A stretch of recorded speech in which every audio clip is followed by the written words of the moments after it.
NEET வினாத்தாள் கசிவுக்கு எதிர்ப்பு தெரிவித்து நாடாளுமன்ற வளாகத்தில் காங்கிரஸ் நாடாளுமன்ற குழு தலைவர் அன்னை சோனியா காந்தி தலைமையில் இந்தியா கூட்டணி எம்பிக்கள் போராட்டத்தில் ஈடுபட்டனர். காங்கிரஸ் தலைவர் மல்லிகார்ஜுன கார்கே, மக்களவை எதிர்க்கட்சித் தலைவர் ராகுல் காந்தி, காங்கிரஸ் பொதுச் செயலாளர் பிரியங்கா காந்தி, கன்னியாகுமரி நாடாளுமன்ற உறுப்பினர் விஜய் வசந்த், சமாஜ்வாதி கட்சித் தலைவர் அகிலேஷ் யாதவ் உட்பட முக்கிய தலைவர்களும் இந்த போராட்டத்தில் பங்கேற்றனர்.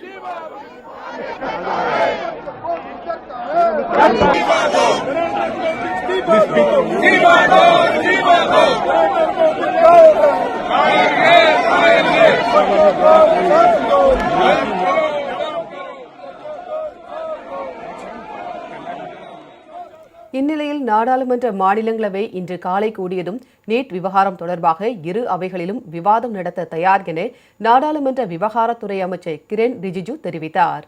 இதற்கு பதிலளித்து பேசிய எதிர்க்கட்சித் தலைவர் கார்கே, போராட்டத்தில் ஈடுபட்டுள்ளவர்களை ஆத்திரமூட்டும் வகையில் பிரதமர் அறிவிப்பு வெளியிட்டுள்ளதாக கூறினார். ஒன்றிய கல்வி அமைச்சர் ராஜினாமா செய்தால் மட்டுமே நாங்கள் விவாதத்திற்கு தயார் என்றும் குறிப்பிட்டார். இதைத் தொடர்ந்து கூச்சல் குழப்பம் நிலவியதால் அவை நடவடிக்கை நண்பகல் 12 மணி வரையும் பின்னர் பிற்பகல் 2 மணி வரையும் ஒத்திவைக்கப்பட்டது.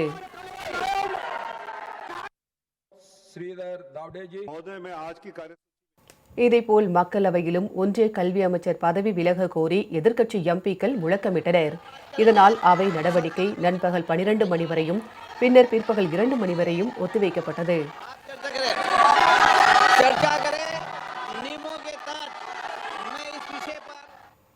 முன்னதாக மாணவர்கள் போராட்ட விவகாரம் தொடர்பாக அடுத்த கட்ட நடவடிக்கை குறித்து மக்களவை எதிர்க்கட்சித் தலைவர் ராகுல் காந்தி தலைமையில் இந்தியா கூட்டணி நாடாளுமன்ற குழு தலைவர்கள் ஆலோசனை மேற்கொண்டனர்.